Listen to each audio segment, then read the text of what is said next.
Hello and welcome back to another episode 164. And we are back. 343. It's been a minute since I've been in this chair hosting. So happy to be back with the fellas. AF, how's it going? Ah, could be better, I think, because I don't know. I'm always just going to talk about the weather because yesterday it felt like freezing cold. Today the sun came back. Apparently Friday is going to be 30 degrees. Cape Town needs to make its mind up, man. Like I don't know what's happening over here. But other than that, not too bad. Not too bad. How are There you? we go. AF, our local meteorologist. No, I'm good, bro. I've been a bit sick, so I've actually been taking it easy.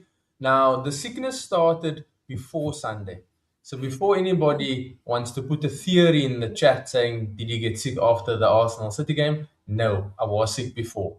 Um, to to just chill was really good. It has been cold, so yeah, I'm not gonna argue on that one. Riaz, how's it going? I'm freezing, bro. I don't know how AF is with a t-shirt on the in that room. I have no idea. I'm not a cold person. I actually despise the cold in all shapes and forms. I like the rain, but the cold is a bit hectic. So I'm struggling. But we out here. Yeah, that's fair. For all of the regular viewers, you would have noticed that he has swapped out the big piano that he always had in his background. He's put a bookshelf there now. So there's a bit of interior decoration that has gone on. Maybe that's added to the flow of the room. And Don't yeah, we sway. are joined by Wasim, all things football, friend of the channel. How's it going, my friend? That's good. Could be better, but when I hear AF say he could be better, the man, your Yeah. team is in the top five. You are guaranteed Champions League next season. You just beat Chelsea. So you should be top of the world and being very good. While the three of us are struggling, we've got an Arsenal supporter who could be second by the end of the night, and we've got a relegation candidate in the other side. So, and then we've got Newcastle who have lost 8 of the last 11 games. You should not be complaining, my friend. You should be happy. Yeah. The guy comes out Tell Yeah. him. guns Thank you. Tell him. blazing. Look here, Guns he blazing. had that Tell laugh, him. Love but it. it's also just about perspective, man. That's all it is. Wasim's coming with a fresh perspective. Fun fact for episode 164: what do the four of us and Liam Rosenior have in common? None of us managed Chelsea. So there we go. Confirmation probably about an hour or so ago. Chelsea have sacked Liam Rosenior. So on a busy, jam-packed episode, we're gonna add another little bit of spice into the pot. We'll be chatting just a little bit about the weekend recap. A lot of ups and downs, a lot of twists and turns. AF is probably the catalyst as to why Rosenior was sacked. So maybe we'll I think chat that's about Man Sadiq. United. Sadiq is the catalyst. Um, it could possibly be. It could possibly be. But that's the thing when you want to break up words and you want to try and over-explain. This isn't a TED talk. This isn't a LinkedIn post. This is the Premier League. Okay. So we'll be doing a bit of that. We'll be doing the Prem recap. We'll be doing the FA Cup preview. We've got Man City against Southampton. Obviously Southampton taking out Arsenal, the most What? decorated. Mubin. Um, Guns Yo, I see when blazing. the season What is start. happening? Okay. Mubin, thanks. Maybe come on the show and say it and not just type it. Maybe. But yeah, then we've got Chelsea against Leeds, and then we're going to chat a little bit about probably the most exciting game of the weekend, and that is Arsenal against Newcastle. And the sort of excitement that will be around that game is obviously going to be determined after this evening's last few games in what's been a very long game week. It's a very stressful one. But yeah, let's jump straight into it. AF, as your team was the most successful over the past weekend, talk us through that Chelsea game. A first half goal, and then you kind of just absorbed all of the pressure. Yeah, I mean, like, I don't think we played that well. Like, if I'm being honest, but we we needed to grind out the victory, and we needed to sort of just ensure that we do whatever's necessary to um to keep the points alive. And yeah, I don't think that there was anything to write home about in terms of how Man United played. And yeah, it's all just about how bad Chelsea were and how bad Chelsea continued to be. Yeah. Would you say that your favorite moments were all the times Alejandro Garnacho had the ball and he just fell over his feet? Or is No, that it's too I far? saw I saw a tackle that Casemiro made on him, and that has to be the easiest tackle that Casemiro has ever made and will ever make in his life. I think he might have done it with his eyes closed also.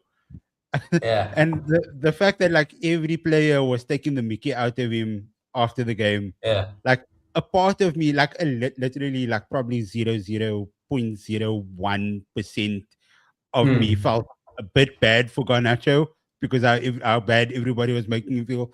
But then the other 99.9999999% was like, nah, he deserves it. So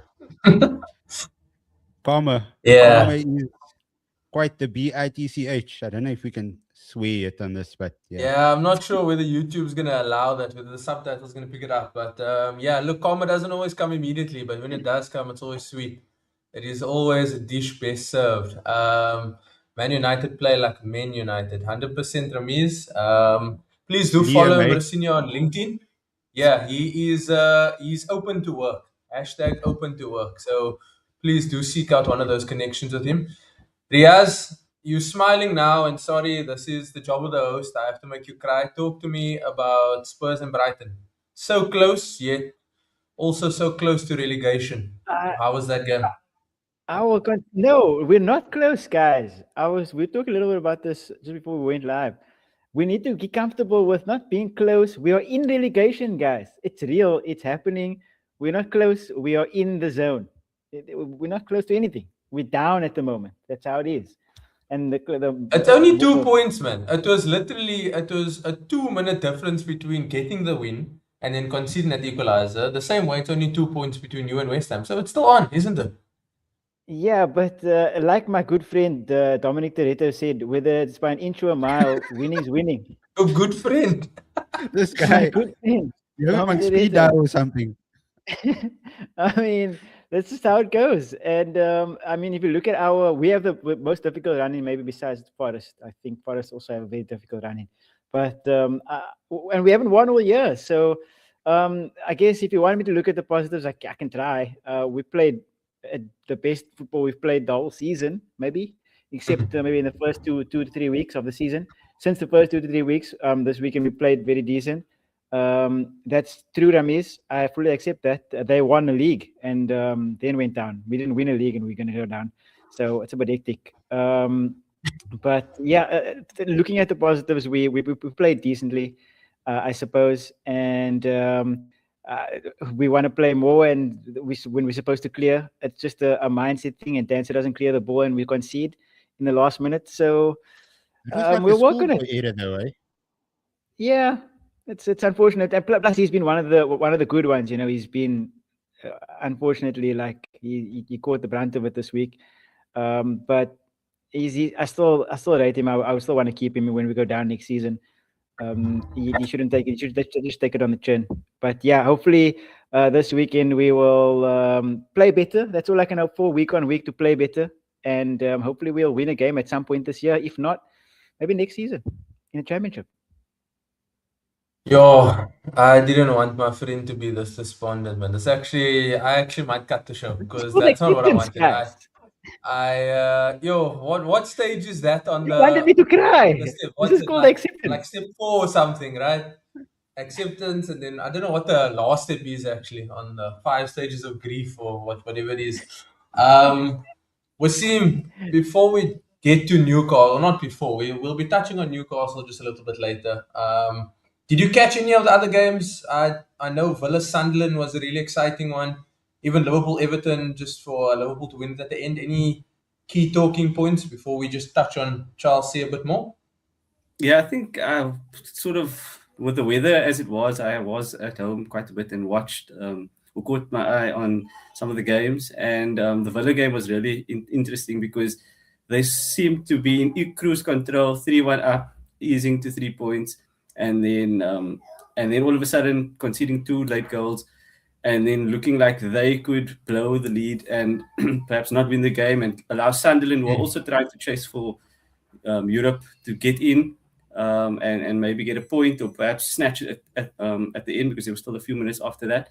But then Villa somehow found a winner, Tammy Abraham getting the goal. And so, yeah, they now are secure in the top 5. So, yeah, there were some really good games. Everton also looked like they were going to upset Liverpool, but then Liverpool sort of just used their experience and their big players stood up. So, yeah, I thought Liverpool actually did quite well in the weekend, and it's a sign that they're maybe not as bad as people have made out to be. So I think they'll be okay. Yeah.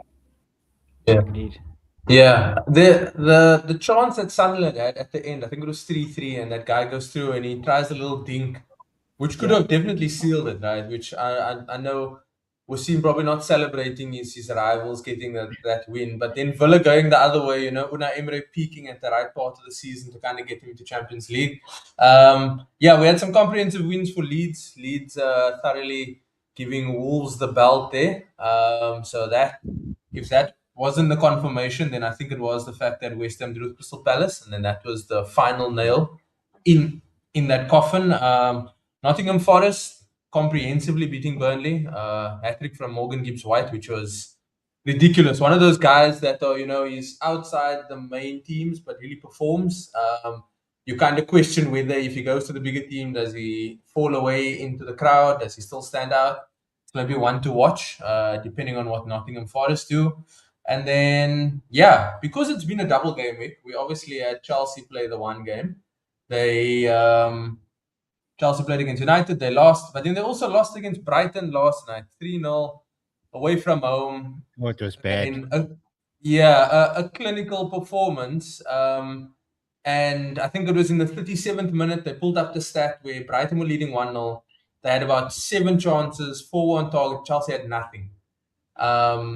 So, yeah, AF, now that Rosenior is sacked, what do we see? What do we foresee for the foreseeable future for Chelsea now? What, they got like 5 games left? Yeah, so they have Callum McFarlane, the reserve, or I think he's the under-21 coach that sort of did first team duties in between managers after Maresca was sacked. So they've given him the job interim until the end of the season again. I think that he might actually just like stabilize this almost sinking ship. He did really well. I think he got a draw against City, if I'm not mistaken, in one of the matches while they were in transition. And it seems like the players actually respect him compared to, I think the players just absolutely hated Liam from the get-go. And they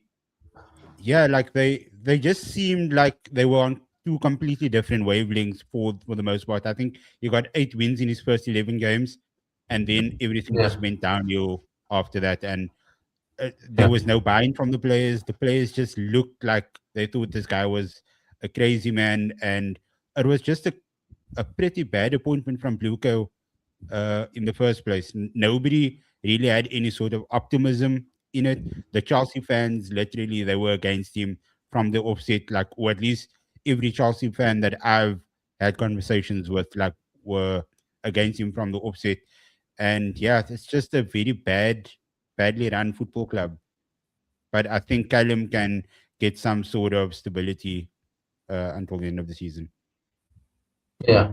Well, see, I'm going to put you on the spot here just because the team has been littered with inconsistencies, right? In terms of their captain, who is more off the field than he is on, more Instagram posts than any goal contributions. And then the spine is basically being ripped apart in the way of no first choice centre back starting. The midfielder is here today, then he's suspended because he's got a red card in Caicedo. Then you have an internal suspension of Enzo, and then João Pedro's not fit, Liam Delap's misfiring, Cole Palmer, all of that.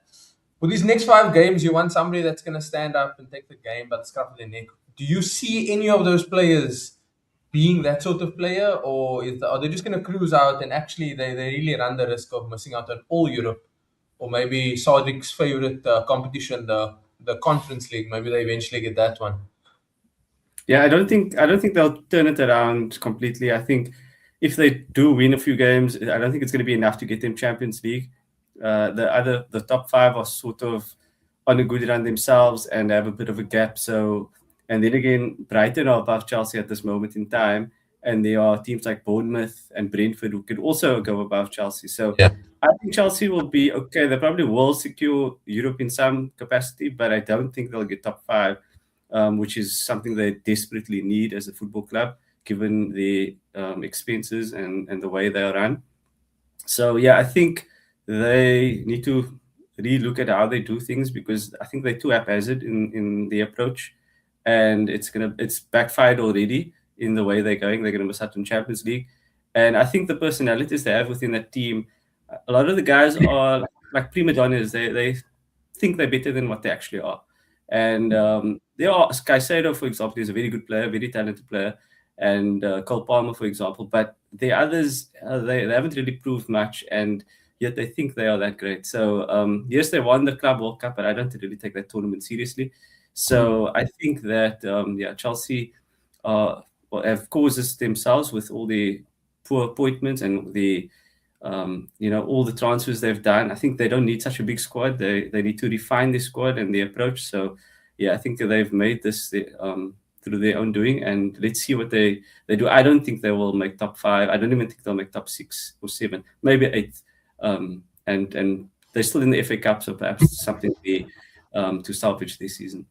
Yeah, I think that Chelsea are in what position now? I think they're 7th. They're 7th, yeah, 7th, there's but a they are tied 3-point with gap. points. No, there's Yeah, a 3-point gap between 7th and 12th, which is wild. Yeah, but there's 3 other teams that are on 48. Both Brentford and Bournemouth, even Everton have a game in hand on Chelsea. So Brentford, Bournemouth 48 with Chelsea, then Everton 47, Sunderland 46, and all of them have a game in hand on them. So that is. Look, And that is they've all got good ridiculous. form also. Like Brentford and Bournemouth Yeah. are on really good runs at the moment. I think Bournemouth haven't lost in the 12 games now, I think. Yeah, So those teams are picking up points and they've got momentum and confidence. Whereas Chelsea, they are rock bottom, haven't scored in 5 games. So it's not just as easy to click a switch and all of a sudden they're going to be scoring goals for fun and stuff like that. I don't think it will be that easy, especially without a proper proven manager. So yeah, I think I'd back the other teams. Maybe Chelsea can get 8th, but I think 6th and 7th are probably going to go to the bigger teams or the informed teams. I think that it's going to be like the fact that they made this sort of decision now before the FA Cup semi-final and like with us last like 5 games. I think that they can still try to salvage something. If Callum can get the team to sort of believe, even if it's just for the cup run, try to make them believe for the semi-final, try to get to the final and just play your socks off in the final as well. I think there's something to play for there that can also just motivate them for the last 5 games in the Premier League as well. So I think the decision, the timing of the decision, like could also work in their favor. Yeah. I think you sort of run the risk. It's a very it's like a Hail Mary play. You want that manager bounce sort of a thing, but going in where every game becomes that cup final. And I speak from experience here because we always seem to have that necessity for the last few games that we have to win everything to win this and do that. So yeah, they've definitely set themselves in a way that it can all fall, it can all crumble, and yeah, it's. I'm not going to say it's unfortunate because it's actually kind of. You saw this happening in the way that Blucher operated as soon as they took over in Todd Bowley's strategy, how they sign players, and they've locked all these mediocre players in for extensive contracts for so many years, and hopefully the value can come up. But they are bleeding money by the day, by the second. It is a model that is going to break. We'll see him. And I just want to I just want to say, you're talking about that. I've read somewhere interesting that Rosenior was given a 7-year contract, right? He's a rookie manager, only started up, gaining experience. They gave him a 7-year contract, of which he's only lasted 3 or 4 months. So he's getting 6.5 or whatever years paid out, and it equates to about £24 million. So that's a ridiculous decision to appoint him in the first place, given his lack of experience, and then you got to spend all that money just to pay him out. Yeah. And you need to appoint a new manager. It's like money wasted. So that's just adding some meat to what you've been saying. No, 100%. And if we think back to that picture of Amorim leaving after he was paid out, that was a 10 Yo, mil dude smile. was happy. Bruh, that was a 10 mil happy. smile now. We talking 24 mil pounds now. That smile is gonna go around a few times. It's gonna go on to his dad, who's now gonna retire from the punditry. I was He's just gonna say that you won't see him on Premier League TV the whole anymore. family is Leroy's gonna vacation in retire. France. Yeah, they are so set. So yeah, maybe Austin, who is in the chat, he is in the economic sphere. Maybe you can tell us, what do you foresee? What a lovely profile picture he has. Maybe what do you foresee happening in terms of the finance side of things, going forward, and is there a way out of it? Riaz, I did want to just come to you. We're talking about the top 5, Champions League, and we're talking about the spots in that periphery. Out of the... Are you just looking up at it now? Yeah, I'm trying to see it from down here. I'm trying to see it. No, fair I play. thought he was like Fair trying play. to follow a mosquito or Yeah, something. he's like looking into next year somewhere. But out of the teams that are on the fringe there, right, you have Brentford, who everybody is aware of the kind of story and the model that they have. You have Bournemouth, who have now confirmed, Iriola's going, and you've got Marco Rose coming in. Everton, who, David Moyes, the storyline is basically written itself. Out of those 3, is there a preference whom you would like to see get into European football, just based on the few seasons they've had, based on things like that, out of those 3, and if it is to be at the expense of Chelsea?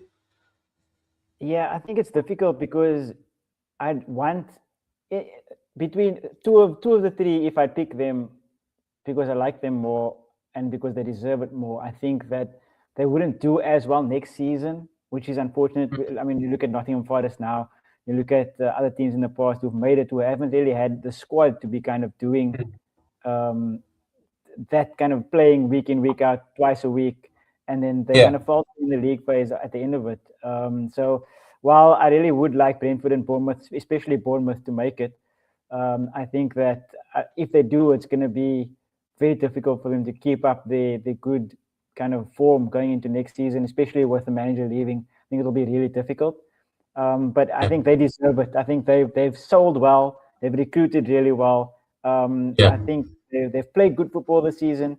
And for a team to have lost basically their whole back four, to still be doing this and fighting for European places, it's really, really good. So I really enjoy that. And yeah, hopefully they can do it. I mean, they deserve it more than Chelsea, I suppose, if you think about it. It's purely based on football be played, like how they play.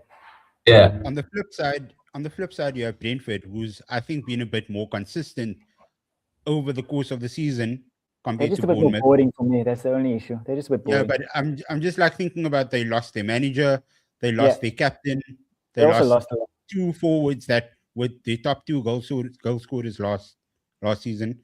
So like we lost huge players within basically the entire core, and they are in with a shout for Champions League football this season. So it almost shows how important like having a good structure behind the team on the field is, doesn't it? It almost seems like that's really important. Maybe you're onto something there, Riaz, the Spurs fan. Maybe like you might be touching on some gold there.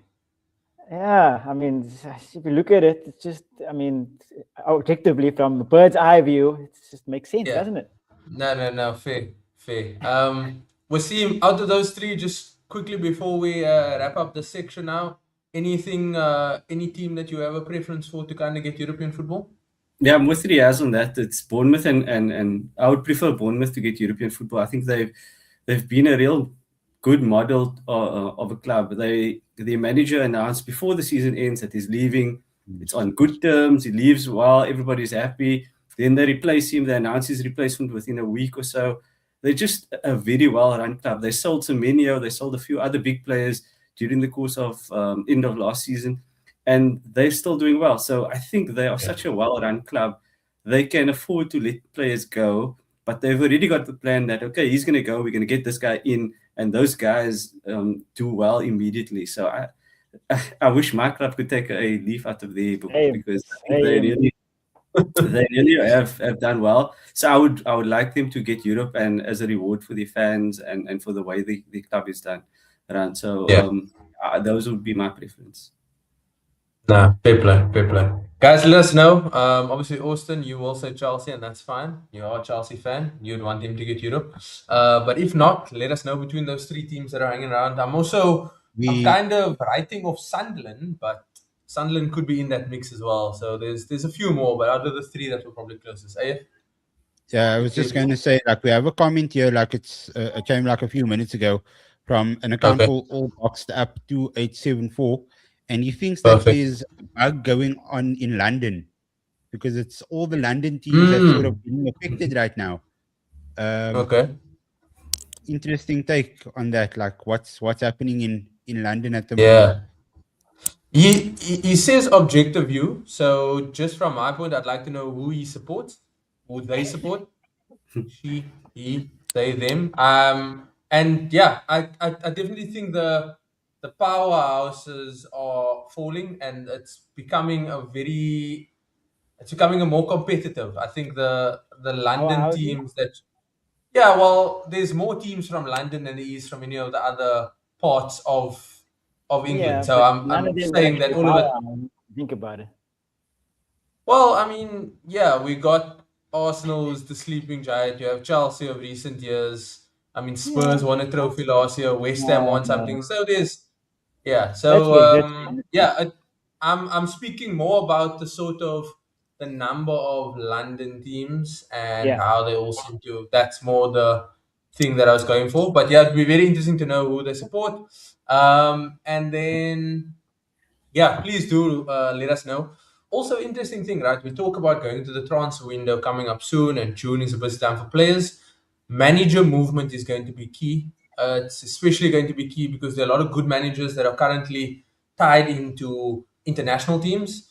So post World Cup, we'll have a few things, and the rumors are going to be flying. So it will be definitely interesting. As much as we'll see Arteta shopping at Chelsea, we'll see a lot of managers moving around. So that's definitely one to keep an eye on. But yeah, we'll put a pin in that now. We are just going to jump onto a quick FA Cup preview. We got Man City against Southampton. Southampton currently sitting fourth in the Championship with the possibility of getting into the playoffs. I know Ipswich are above them. They've got like 2 games in hand. Coventry confirmed coming up next season. So maybe Frank can stay there. Maybe he goes back to Chelsea. Who knows? But yeah, are we expecting anything other than a City win for that semi-final on Saturday? I think. Riaz, I Nope. see you shaking your head. Nope. Nope. Not even a little bit. I actually think that both games are going to be easy wins. Okay. And there's nothing in City that is in the recent form anyway. And judging by the past, however many years of this time of the season, that tells me that City are not going to blow Southampton out of the water in any way, shape, or form. I think it's going to be an easy win. Unfortunately for Southampton, I think they did really well to get to this place. I don't want to discredit anything they've done this season. They've done really well. They've played good football to get where they are. But I just don't see, coming off a really good win this weekend, I don't see anything other than a City win, unfortunately. Yeah, I think Southampton have been on a very good run themselves, but yeah. I think the point of the season where it is now, where they are most likely not going to get the top 2 finish, automatic promotion, given that Ipswich have games in hand and they drew yesterday, Southampton. So I think that they needed to win. So I think their focus is now going to be on the Championship, end of season, the last few games, and then the playoffs. So I think they're going to sort of throw everything into that. So they're not really going to be, I don't think they're going to go all out to try and beat City. They'll give it a go and they'll enjoy the occasion, but I don't think they're going to go beyond that because knowing what's ahead of that. So I think it's going to be a City win quite comfortably as well.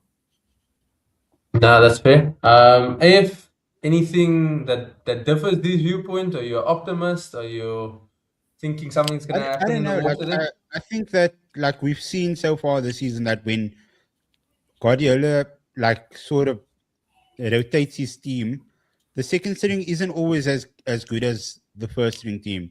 And I think right now Premier League is priority to Pep Guardiola. Like he wants that no matter what. But also Pep Guardiola loves shiny things. So if we can try to get a domestic treble, that will be great for him as well. But I think that there are a lot of players sitting on the bench hoping to get some game time. Umar Mamouche, Tijani Reinders, he hasn't played in a while. He's played like bits and parts, like 5 minutes here and 3 minutes Both here. And rumored stuff to like be that. on their way out at the end of the season, which is crazy. Sorry? I said both are rumored to be on their way out. Mamouche looking for more game time. Is Reinders going to be on his way out? I can't see that happening. Like I think it could be spoken about, but he most likely doesn't leave. But he also hasn't gotten the game time that he would have wanted. I'm 100% He started the certain. season well, getting lots of minutes, and then it sort of. But the thing is, so both him and Nico, they basically played together to cover the void that Rodri left. Rodri came back, and they didn't need to play both of them at the same time anymore because Rodri does that job on his own. But now with Rodri injured again, we could see both of them come back in and sort of plug that hole together again. So you never know. Like we might be seeing some rotation in the Premier League in that form as well. But for the most part, I think the Premier League, the first teamers, they'll be there. But in the FA Cup, I can see Omar Mamouche starting. I can see Nathan Ake starting. So there will be a bit of a rotation there. And Southampton could be looking at that and thinking, okay, these guys don't have a lot of game time. Let's try to like catch them while they're down a bit and try to cause an upset a bit. So I think that could be a bit of a spectacle if you look at it from that point of view. Yeah, no, that's fair. I think there's also I think they allocated a few more tickets to Southampton because City couldn't sell out their quota. So it kind of shows that even the fans are not really wanting to make that mission up. Or I think it's down, They're Manchester to London. Yeah, so they're not wanting to make that mission down. So yeah, I think it's just a good spectacle for Southampton. It would cap off a good season for them if they are to somehow get to the playoffs and then also make the return back to the Prem. And then on Sunday's game, we got Chelsea and Leeds. I saw that there was a comment earlier. It kind of got mixed up in the thing there, but they said Leeds would absolutely run Chelsea. Leeds have picked up a decent amount of form going into. Oh yeah, Maul. Sorry, I was there. We box up once again. This guy really hates London. Okay. Who are you supporting? Let us know. This is just so that we can increase our fan base. I mean, if this is a Portsmouth fan, then that's the first Portsmouth fan we're gonna have. Wasim, do you agree with that comment? Do you think it is something that could happen, or is something that is going to happen? Yeah, I think Leeds have it as a free hit. They are with him beating Leeds the other day. I think they're sort of safe now in the Premier League, barring a very very bad ending. But I think they should be safe, and because of that, they can now target the FA Cup. And they haven't been in the semi-final for I think it was 20 odd years, or might have been longer. So this is like a real big occasion for them. So I think they're going to be up for it. The fans are going to be up for it. And knowing that Chelsea are as vulnerable as they've shown in the recent weeks, I think this is a real free hit for them. And I think Leeds are going to give it a good go. And I can see them beating Chelsea quite comfortably. That's my feeling. I think they are very exciting to watch. I enjoy watching Leeds at the moment. They play with high energy and they've got something about them. So I think their confidence is up, and I think it would be a good game to watch. So yeah, I can see Leeds going and actually beating Chelsea in this one. To be fair, I don't think that they're as safe as everybody might think. I think that they are. There's an 8-point your fault, AF. Take the responsibility. It's your fault. Why is it my fault? You lost because the refereeing was shoddy. Is that why? Don't blame the refs. Don't blame the refs. Anyway, okay? You were losing my before point the is there's an 8-point gap over there. They have Bournemouth to play. They are, I think, 3 or 2 relegation fights over there. Spurs Leeds, Spurs West Ham on the final day, if I'm not mistaken.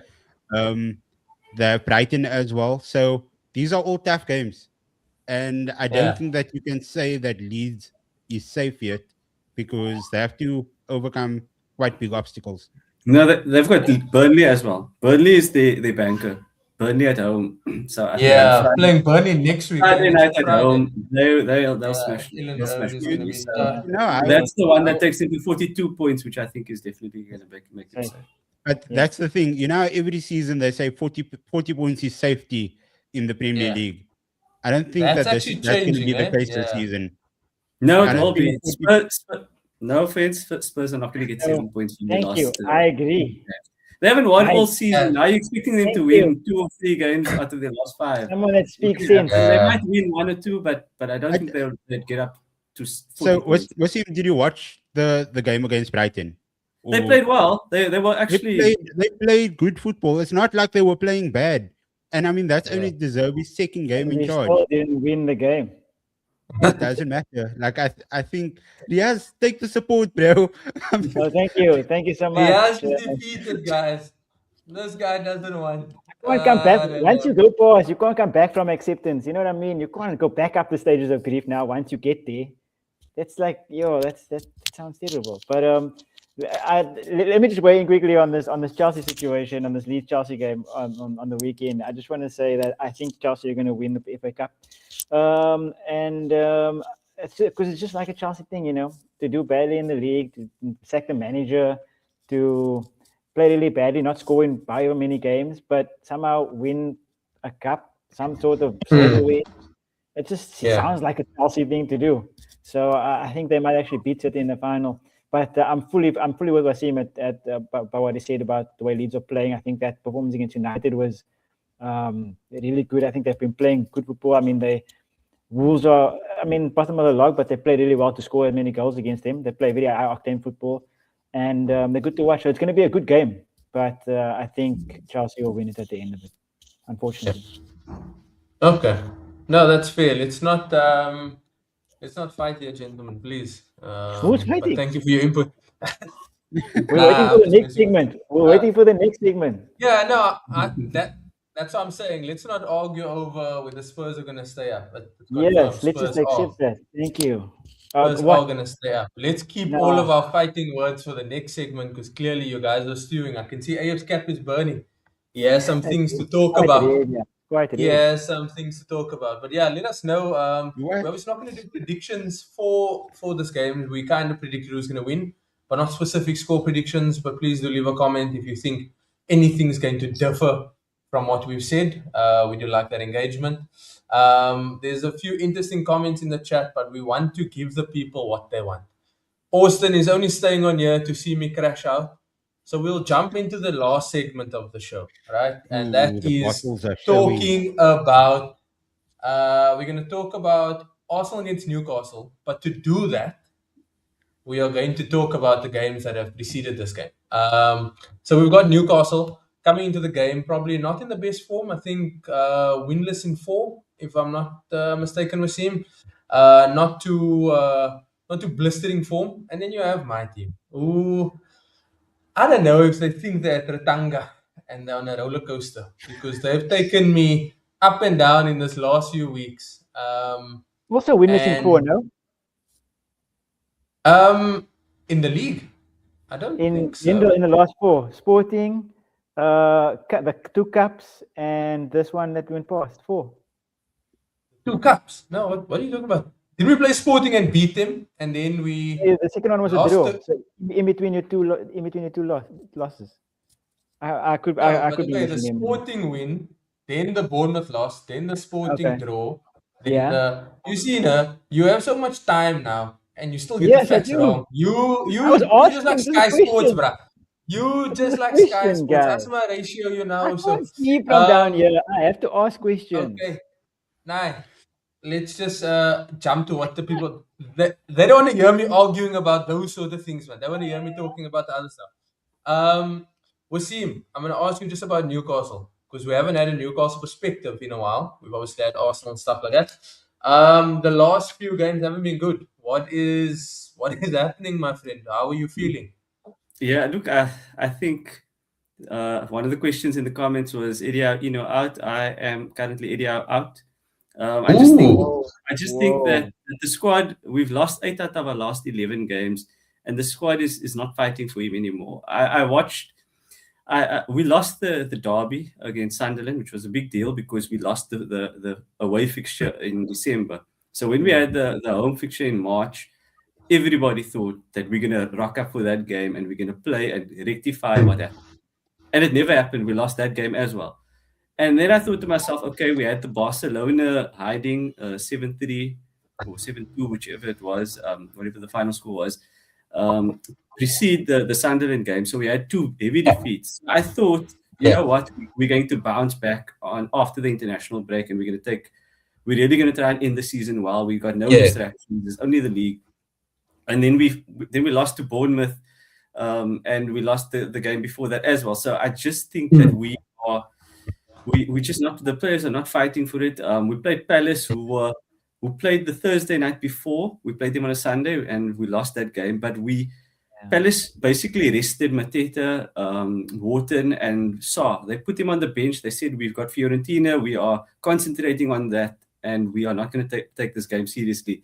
We then led at halftime, and I thought, okay, this is going well. And Palace have other issues, so they're not going to give us a tough game. And then second half, they bring on Mateta, they bring on Wharton, and they win the game. And I thought to myself, like, where's the fight? You know, Palace didn't take the game seriously, and they're still winning the game. And so then after that, I thought, okay, with the Bournemouth at home, it's a home game. We generally are good at home. We're going to fix what happened at Palace and the derby and Barcelona. And then we lose to Bournemouth as well without really a proper fight, because I think Bournemouth were much better than us. And I expected Bournemouth to win the game, and they did that with ease. So, yeah, I think as a squad, how he's not picking Voltemade and Visa when they are now currently fit on the bench. I feel like, why do that? You basically spend big money on those two players. Yes, it hasn't worked out particularly well at this moment in time, but give them a chance, because you can plan for next season. And he doesn't want to give them a chance. He's playing Osula, who's most likely going to be sold at the end of the season.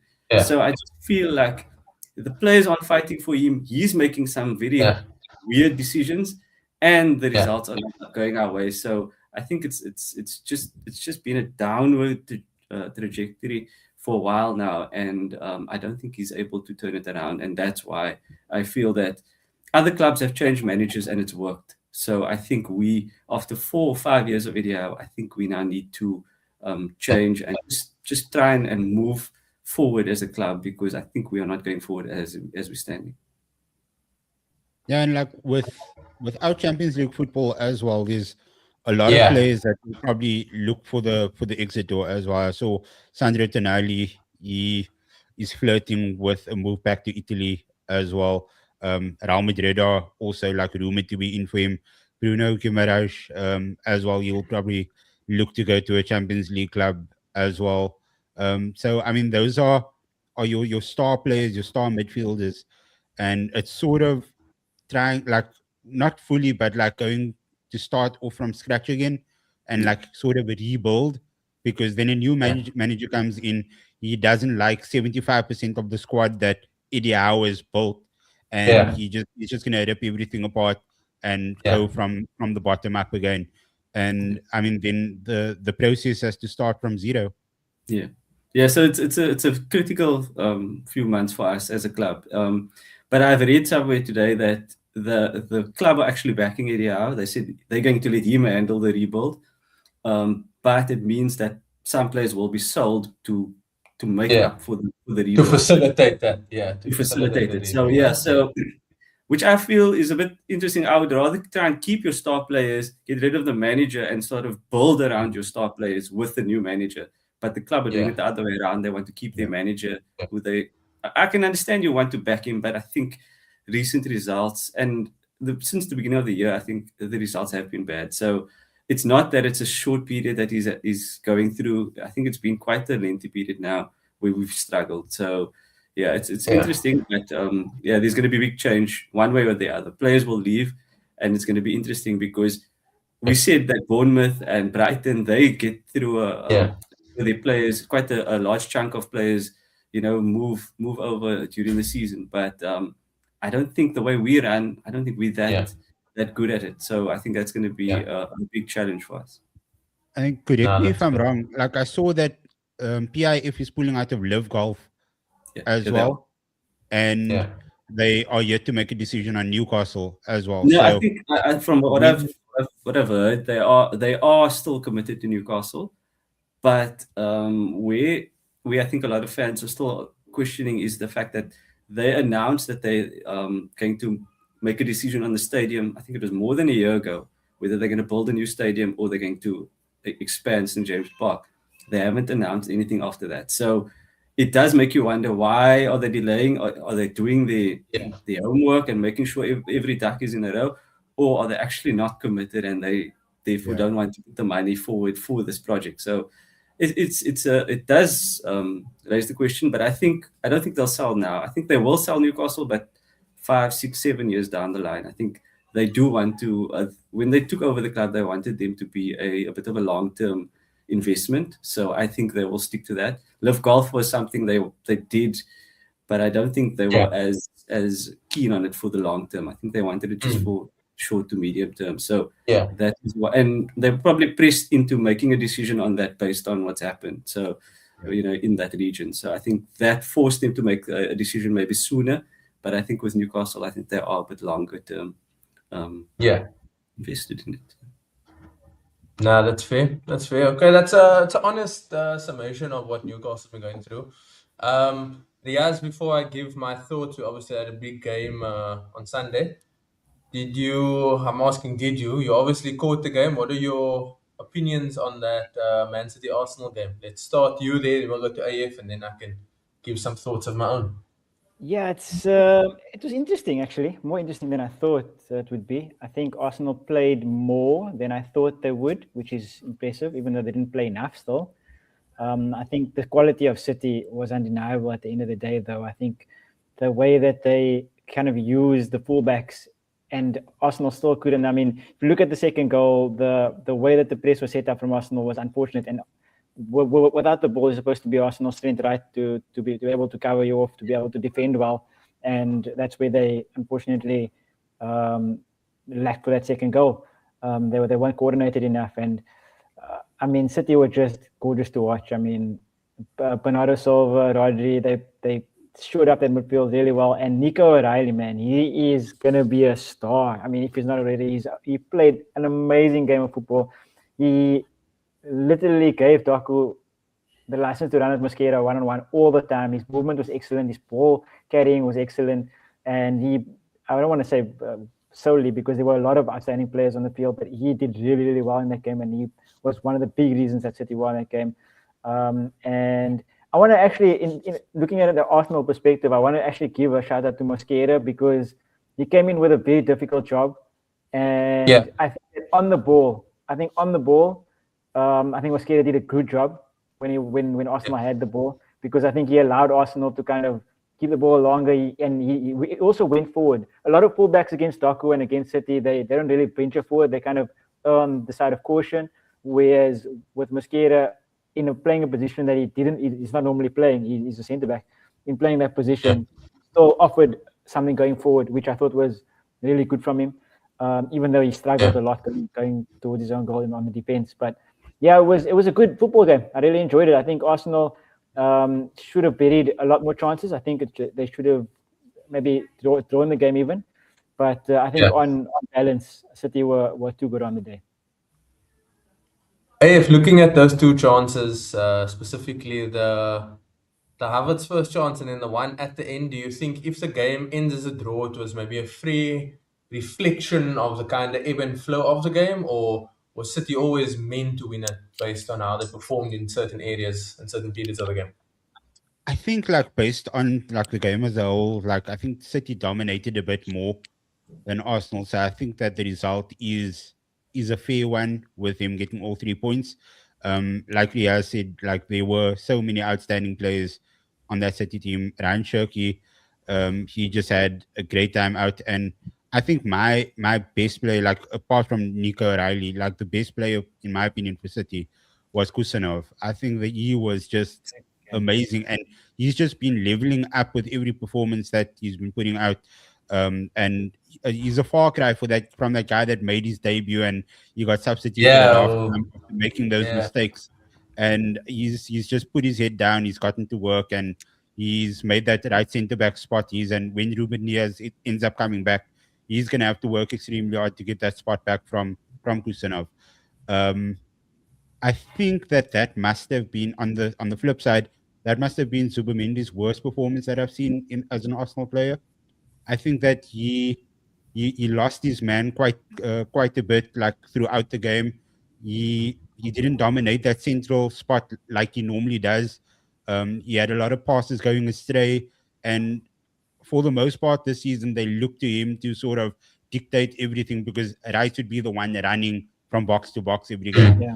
So Zubimendi is the guy. He calms things down. He sort of sprays the passes from left to right, and I think that he was very overwhelmed with the situation and the occasion over the weekend. I also made a comment a couple of weeks ago that I think it was a hot take that I made, that Donnarumma wasn't that great to buy for City this season as everybody thought. And this past weekend, that mistake wasn't the first mistake that he's made this season. Yes, he's made like a really like great amount of like reflex saves and all of those things, but he's not great with his feet. And a Pep Guardiola team needs a goalkeeper that is really great with his feet, because that's what they rely on. They rely on playing out from the back. And after that mistake, I think he felt the pressure, and he was just punting the ball long as much as he could. And the Arsenal players were kind of waiting for that to happen. But I mean, in the Premier League, second balls are a big thing, and the City players, they were switched on. Yeah. No, 100%. I can agree with that Donnarumma thing. I just want to touch on that because it was a factor that we mentioned as to why he left PSG. Enrique wanted somebody to play with his feet more. And then you go to a team where you have sort of, I'm not going to say the godfather of having a keeper play with his feet, but if you think about Pep's earlier Barca teams, Victor Valdez was one of the first keepers to start playing that sweeper keeper role. So you're leaving a descendant or a disciple of a Pep Guardiola style and go to Pep Guardiola and think you're not going to be able to play the feet. That's laughable. I agree 100%. I think Nico O'Reilly definitely was the difference maker in how he got into that midfield. In the first half, I think we kind of nullified it a bit. I think it surprises me because Noni Madueke was more switched on to covering that run and being a bit more present. And I'm sure you've seen that clip of how they explain how Martinelli sells himself, and that's how they then go. I don't know if it was Martinelli's fault. No, so literally in that clip, if he doesn't go and he looks that Zubimendi is not there, then he holds his position. So that's on him not checking. That specific element, I think I agree with your point as well that we did play more. The thing that happens every season and the thing that concerns me and really, I'm not going to say it keeps me up at night, but it kind of hurts me inside is why we wait until the last few games to play the way we should have been played previously. So if a performance like this came early on in the season, it wouldn't have been a life and death game against Man City away from home where there's like 5 or 6 games left. So that's the thing that kind of messes me up a little bit. But all things considered, I think we knew we were going to give up chances, which is what we did. I think we knew we were going to be peppered with lots of crosses because Doku is very exciting. Benio is very exciting as well. I think forcing Donnarumma to go long was a strength. And when City came with that 4-man press, which they did in the Carabao Cup, we had a few more answers. And I think that was maybe because we had a better outlet in Kai Havertz, in his ability to bring the play in together. And then also Martin Odegaard dropping in and kind of mixing up that kind of press structure. Yeah. All of that being said, and I've said a lot of stuff now, we're supposed to be previewing Arsenal Newcastle. I still believe there's more twists in it. Despite City showing what they showed against us, they haven't been as clinical as they previously were. So there are teams that have gotten at, and the sort of fixtures that they have leaves me with that little bit of door open kind of feeling. And I mean, as an Arsenal fan, it's always the hope that obviously kills you. And ultimately, I don't know what I'm going to do. Maybe myself and Riaz are going to look for a team next year together. You're not coming with me.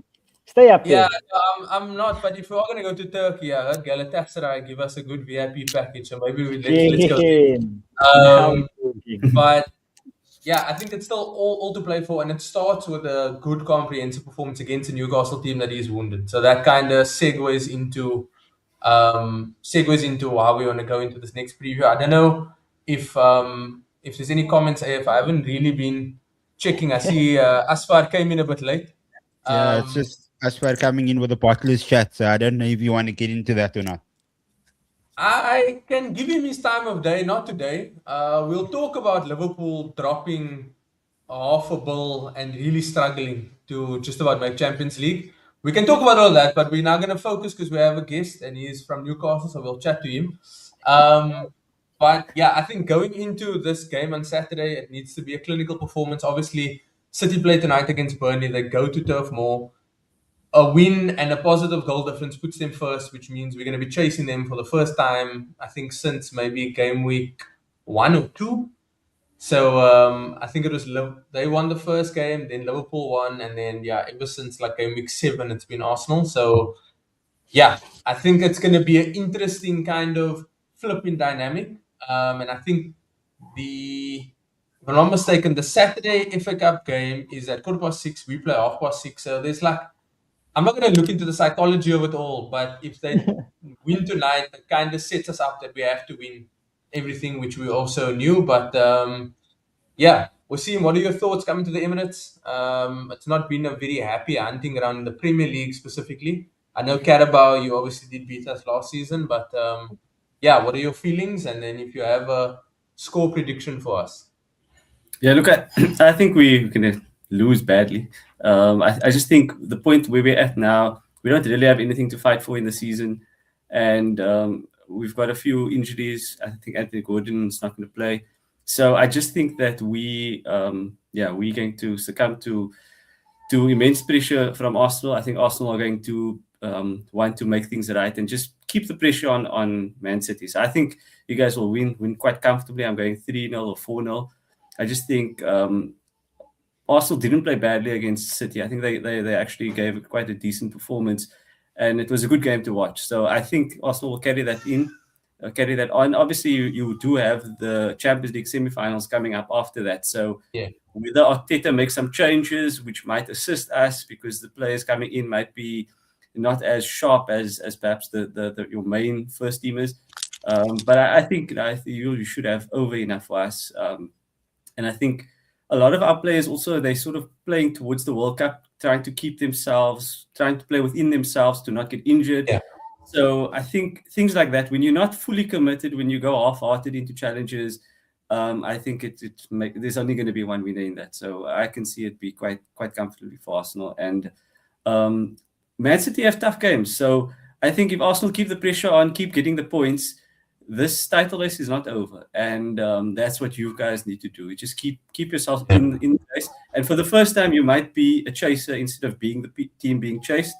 And I think that change in mentality might make you guys play even better. Yeah. So I see the title race as still being open. I don't think anything has been decided as yet, and so I think the talk of bottling the league, yes, it could happen, but I don't think it's now is the time to talk about that because things could still change. No, that's fair. AF, any final thoughts about that game, and then just a prediction for us? Yeah, so I think that I'm going to disagree with Wasim in the fact that Newcastle don't have anything to play for. Just like I said earlier about Leeds and Tottenham, there was an 8-point gap there. There's a 6-point gap between Chelsea and Newcastle as well. So I think that's like sorry? 76. That's crazy. Yeah, it's a 6-point gap. So like literally, like Newcastle can try to win the remaining games and hope that the teams above them slip up and they end up in a European spot.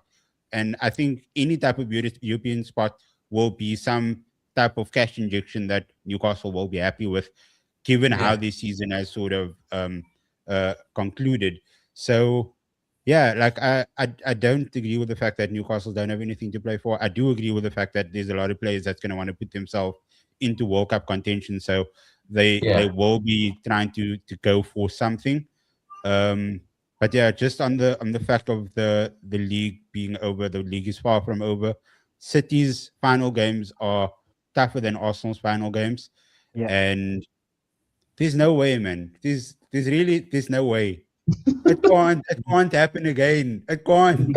Like Yeah, I it don't know. really I can't, don't know, man. man. You, You guys, you. you guys talk to me.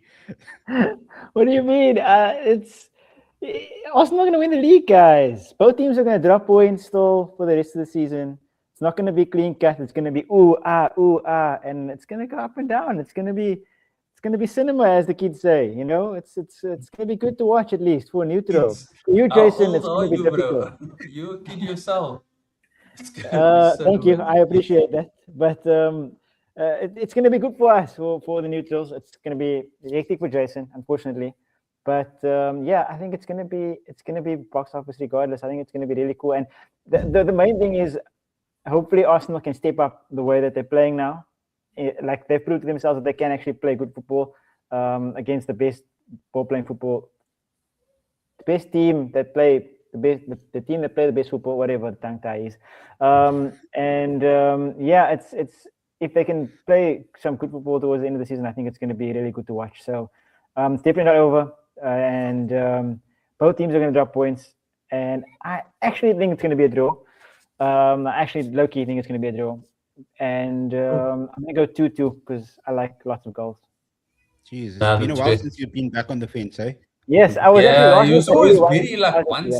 side. Now he's back in the middle again. I haven't been on the fence the whole season, I must say. Yeah. Hey, I'm sorry. Did you give us a score prediction? I didn't because I was still thinking about it, and that's why I Okay. flipped it to the so I can Okay. long and hard Do you want about me it. to answer and you can give a No, prediction at the end? Or? I have it now. I have it. So Okay. I'm going with an Arsenal win, 3-1, but it's not going to be like all like easy. But I All think Arsenal, yeah. it's going to be a really tough game, and I think the majority of Arsenal's goals will come probably in the last 25 minutes or so. Okay. No, that's a very specific one. You must be onto something. Yeah, I'm hoping that the right Arsenal team turns up. I'm hoping that they know what it's doing to my stress levels and how sick I was this last few weeks. But yeah, I'm gonna go with 2-0 win. I think we get back to the clean sheet sort of a thing. And then I heard there were small rumors saying that Bukayo Saka could be back in like full training in this week. So if there's a glimmer of hope, I need like 5 to 10 minutes on Saturday, and then we can see how Atletico comes about. It's obviously going to be tricky because our first leg is away, so I don't need to go into the cauldron of That pitch, Harambo. that That pitch is going to be something else. It's gonna be interesting one. But It's yeah, gonna I'm be gonna go dry. 2-0 Arsenal. And yeah, let's see if we can just do long ball specials, bro. I don't mind.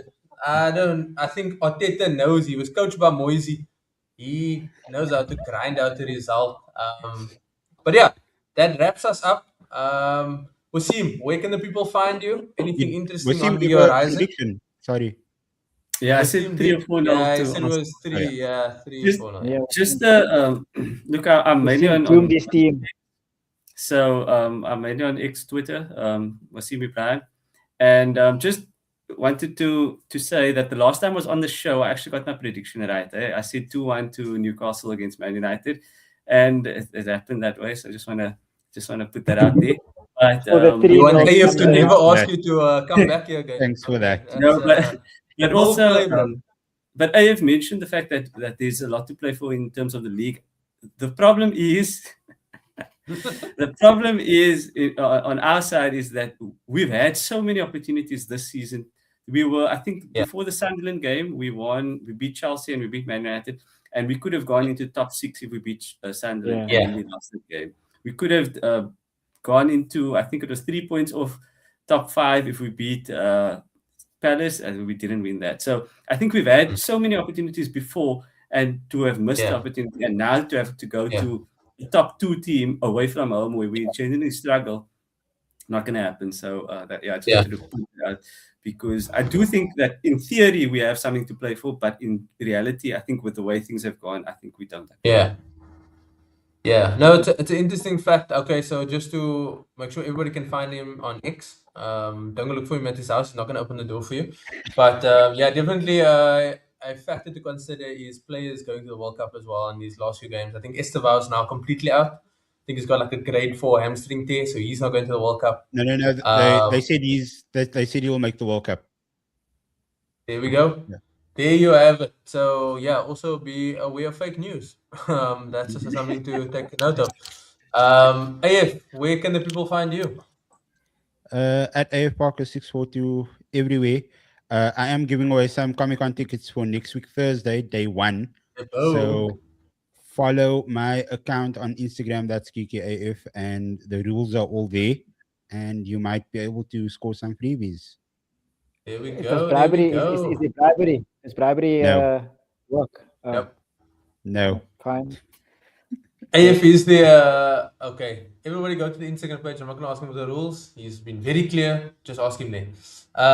Riaz, where can the people find you? Any WWE things that are exciting you?